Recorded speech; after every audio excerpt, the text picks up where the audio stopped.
Varicose veins కి సరైన చికిత్స కోసం సంప్రదించండి ఎవిస్ హాస్పిటల్. నమస్కారం. మాఘపురాణం 11వ రోజు పారాయణలోకి వచ్చాం. ఈరోజు మాఘశుద్ధ ఏకాదశి. ఏకాదశి నాడు ఉపవాసం ఉండే అలవాటు ఉన్నవాళ్ళు ఈ రోజున ఉపవాసం ఉండొచ్చు. రేపొద్దున ద్వాదశి నాడు పారాయణ చేసుకోవచ్చు. ఈ మాఘశుద్ధ ఏకాదశిని భీష్మ ఏకాదశిగా చెప్తారు. దీనికి 2 రోజుల ముందు వచ్చిన అష్టమి నాడు భీష్మాష్టమి అని చెప్తారు. ఆ రోజునే భీష్మ పితామహులు నిధనం చెందారని, వారి పేరు మీదుగా ఈ రోజున భీష్మ ఏకాదశి అని చెప్తారని చెప్పుకుంటాం. మనం పురాణాల్లో కూడా ఇట్లా చెప్పబడుతుంది. ఏకాదశి నాడు అన్ని ఏకాదశిలో ఉండగలిగినా లేకపోయినా ఇలా ప్రత్యేకమైనవి పర్వదినాలుగా చెప్పబడేటువంటి ఏకాదశుల్లో ఉపవాసం అంటే అన్నానికి భిన్నంగా ఏదైనా స్వీకారం చేయటం, అన్నము తినకుండా ఉండడము. దాని భిన్నంగా ఉండలేని వాళ్ళు, ఫలహారాలు చేసి ఉండలేని వాళ్ళు ఏదైనా కొంచెం అన్నంతో బియ్యపుతో చేసిన పదార్థం కాకుండా ఇంకొకటి ఏదైనా తీసుకుని కొంచెం తేలిగ్గా ఉపవాసం చేసి ద్వాదశి నాడు పారణ చేస్తే అద్భుతమైన ఫలితం లభిస్తుందని చెప్తారు. అవకాశం ఉన్న వాళ్ళు చేసుకోవచ్చు. వశిష్ఠ మహర్షికి దిలీప మహారాజుకి జరుగుతున్నటువంటి సంభాషణలో భాగంగా మృగశృంగుడు అతని పుత్రుడైనటువంటి మృకండుని యొక్క వృత్తాంతం చెప్పబడింది. ఇప్పుడు చెప్తున్నారు, దిలీప మహారాజా ఇంకా మృకండుని పుత్రుడైన మార్కండేయుని చరిత్రను కూడా వినుము. మార్కండేయ చరిత్ర అత్యంత పుణ్యదాయకమైనది. దీన్ని విన్నా చదివినా ఎవరైనా సరే భక్తులందరూ పరమ భాగవతోత్తములు కాగలరు. పైగా భగవంతుని కృపకి పాత్రులై సద్గతులను పొందగలరు. ఇప్పటిదాకా మనం విష్ణు పూజ చేయండి అని చెప్పాం. మృగశృంగుడు విష్ణువుని ప్రత్యక్షం చేసుకున్నాడు అని కథలో కూడా విన్నాం. ఇక్కడి నుంచి శివ పూజా విధానాన్ని తెలియజేస్తారు. మార్కండేయుడు పరమశివ భక్తుడు, మనకు తెలిసిందే కదా, అది చెప్తున్నారనమాట. శ్రద్ధగా వినమంటున్నారు. మార్కండేయుడు మృకండుని పుత్రుడు, మృగశృంగునికి మనవడు. 16 సంవత్సరములు మాత్రమే అంత చిన్న ఆయుష్ కలిగినటువంటి మృకండ కుమారుడు. ఇతడు మృకండునికి పార్వతీ పరమేశ్వరుల దయ వల్ల జన్మించిన వరప్రసాదం. అయితే సంతానహీనుడైన మృకండు సర్వేశ్వరుని పూజించి తపస్సు చేసి మెప్పించి దానివల్ల ఫలితంగా లభించిన కుమారుణ్ణి అల్లారు ముద్దుగా పెంచుకున్నాడు. రోజులు గడుస్తున్న కొందికి పిల్లవాడు పెరుగుతుంటే సంతోషం కంటే దుఃఖం పెరగటం మొదలుపెట్టిందట. కాలగమనంలో పిల్లవాడికి 5 సంవత్సరాలు నిండినాయి. తల్లిదండ్రులు బాలునికి ఉపనయనాది వైదిక కర్మలన్నీ పూర్తి చేశారు.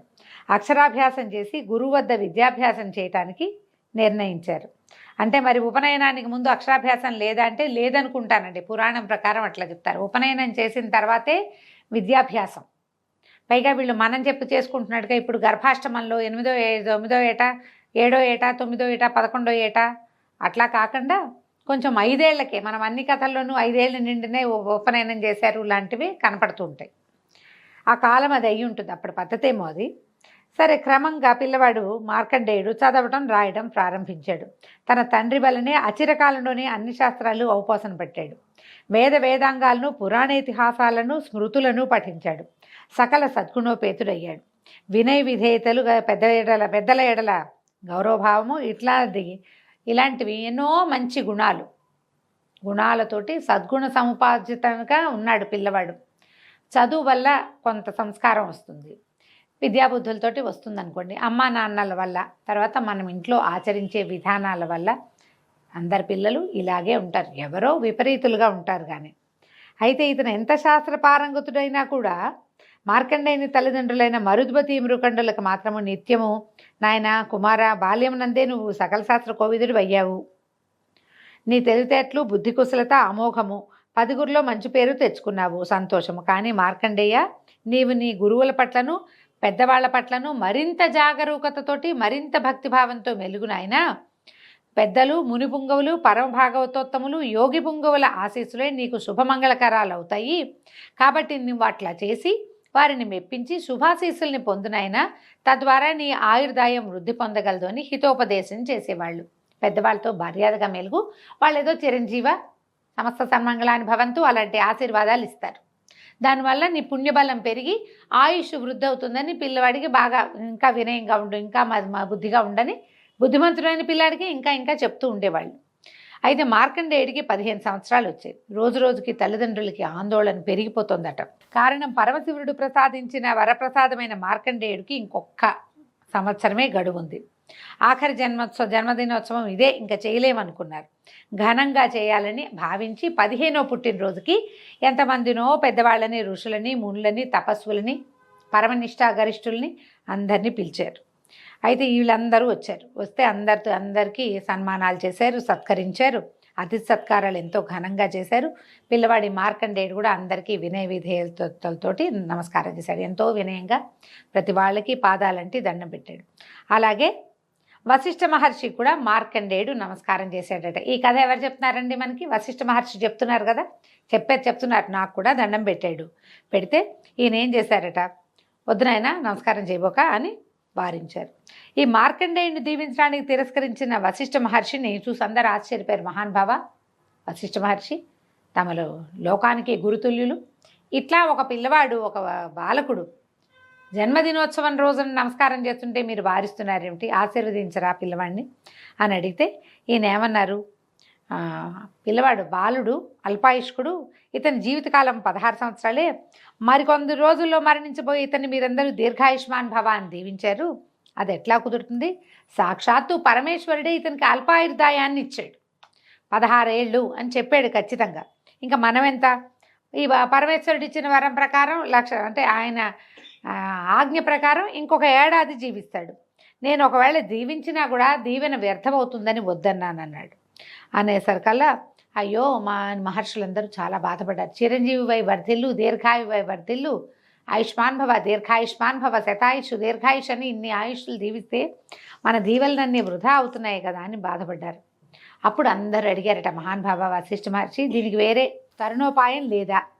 మహర్షుల వాక్కులు వృధా అయిపోవాల్సిందేనా అని అడిగేసరికల్లా మనకున్నది ఒకటే మార్గం, ఈ మార్కండేయుని తీసుకుని బ్రహ్మదేవుడి దగ్గరికి తీసుకెళ్తామని కుర్రవాణ్ణి తీసుకుని బ్రహ్మదేవుడి దగ్గరికి సత్యలోకానికి వెళ్ళారట. వీళ్ళందరినీ చూసి వశిష్ఠ మహర్షి కూడా వచ్చేసరికి బ్రహ్మదేవుడు ఎంతో సంతోషిస్తే అప్పుడు పిల్లవాడు మార్కండేయుడు బ్రహ్మదేవుడికి నమస్కారం చేసేసరికల్లా దీర్ఘాయుష్మాన్ భవ, చిరంజీవిపై జీవించినాయనా అని చెప్పి దీవించారు. చిరంజీవిగా జీవించమన్నారు. అనేసరికల్లా అప్పుడు వశిష్ఠ మహర్షి ఈ మార్కండేయుడి జన్మ వృత్తాంతాన్ని చెప్పి తరుణోపాయం చెప్పమన్నారు. బ్రహ్మదేవుడు కూడా నాలుగు కొరుక్కున్నాడు అనమాట. ఆయన అయ్యో పొరపాటు చేశాం అని చెప్పి తెలియక ఈ పిల్లాడిని చిరంజీవిగా దీవించాను అని ఆలోచించి కుమారుణ్ణి దగ్గర తీసుకున్నాడు ఆ పిల్లవాడిని. ఆయన సాంబశివుడే నీకు రక్ష, మహర్షులు అమోఘ వచస్కులు వీళ్ళందరూ నిన్ను దీవించారు, నేను కూడా దీవించాను. ఇలాంటప్పుడు నిన్ను రక్షించగలిగేవాడు పరమేశ్వరుడే అని చెప్పి మీరు వెళ్ళండి, పిల్లాడికి ఏం ప్రమాదం రాకుండా నేను చూసుకుంటానని ఋషులందరినీ పంపించేశాడు. పంపించి కుర్రాడికి చెప్పాడనమాట మార్కండేయుడికి, పుణ్యక్షేత్రమైన కాశీకి పోయి నిత్యము కాశీ విశ్వనాథుడిని మనసారా సేవించు, శివ పూజ విడవద్దు అని చెప్పి పంపించాడు. మార్కండేయుడు ఇంటికి వచ్చాక వీళ్ళు కాశీనగరంలో లేరు, కొంచెం యువతలుగా ఎక్కడ ఉన్నారు. నేను వెళ్ళి విశ్వనాథుడిని సేవించి వస్తానని, అంటే సంతానం కలిగాక సొంత ఊరికి వచ్చేసి ఉంటారు. గర్భవతి అయ్యాకో దర్శనం అయ్యి ఆయన నుంచి వరం లభించాక వెనక్కి వచ్చేసారు. అబ్బాయి మళ్ళీ కాశీ వెళ్తానని మొదలుపెట్టాడు. సరే వెళ్తాననేసరికి వీళ్ళు ఇంకా పిల్లవాడు బతికేది ఏడాది, ఈ ఏడాదిలో మనం పిల్లాన్ని మిస్ అయిపోతామని అతను ఎక్కడ మరణిస్తాడో తెలియకుండా అయిపోతుంది కదా, అందుకని అలా పోగొట్టుకోవడం ఇష్టం లేక మేము కూడా వస్తామని చెప్పి భార్యాభర్త మళ్ళీ బయలుదేరారు. చాలా రోజులు శ్రమపడి కాశీ నగరానికి చేరి విశ్వేశ్వరుని సమీపంలోనే ఒక ఆశ్రమాన్ని నిర్మించుకుని ఉన్నారు.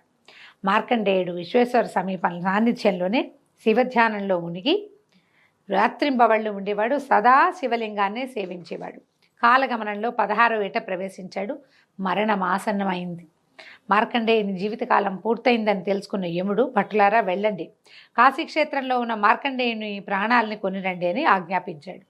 యముని ఆజ్ఞ ప్రకారం యమదూతలు కాశీలో శివసన్నిధిలో ధ్యానం చేసుకుంటున్న మార్కండేయుని వద్దకు వచ్చి ప్రాణాలు తీసుకోబోయారు. కానీ లాభం లేదు. మార్కండేయుని చుట్టూతా తెలియని ఏదో ఒక తేజస్సు ఆవరించుకుని ఉందట. ఆ వేడిమికి యమదూతలు నిలవలేకపోయారు. కాలపాశం కూడా మార్కండేయుని చేర్ల. దాంతో ఆ బాధలు పడలేక దాన్ని తట్టుకోలేక యమదూతలు వెళ్ళి మేము అతని సమీపంలోకి వెళ్ళిపోతున్నాము, ఏదో ఒక తేజస్సు ఉంది, అది అగ్నికణాల్లాగా మమ్మల్ని బాధిస్తోందని చెప్పేసరికల్లా యముడు ఆశ్చర్యపోయి మన వృత్తి ధర్మానికే విరుద్ధంగా ఉంది, నేను చూస్తానని అనుకుని తన వాహనమైన దున్నపోతుని అధిరోహించి అక్కడికి వెళ్ళాడు. వెళ్ళేసరికల్లా శివధ్యానంలో ఉన్నటువంటి ఈ మార్కండేయుడి మీదకి కాలపాశాన్ని విసిరాడు. అయితే కళ్ళు తెరిచి చూశాడట మార్కండేయుడు. చూస్తే సాక్షాత్తు యమధర్మరాజు తన ప్రాణాలను తీసుకుపోయే ప్రయత్నంలో ఉన్నాడు.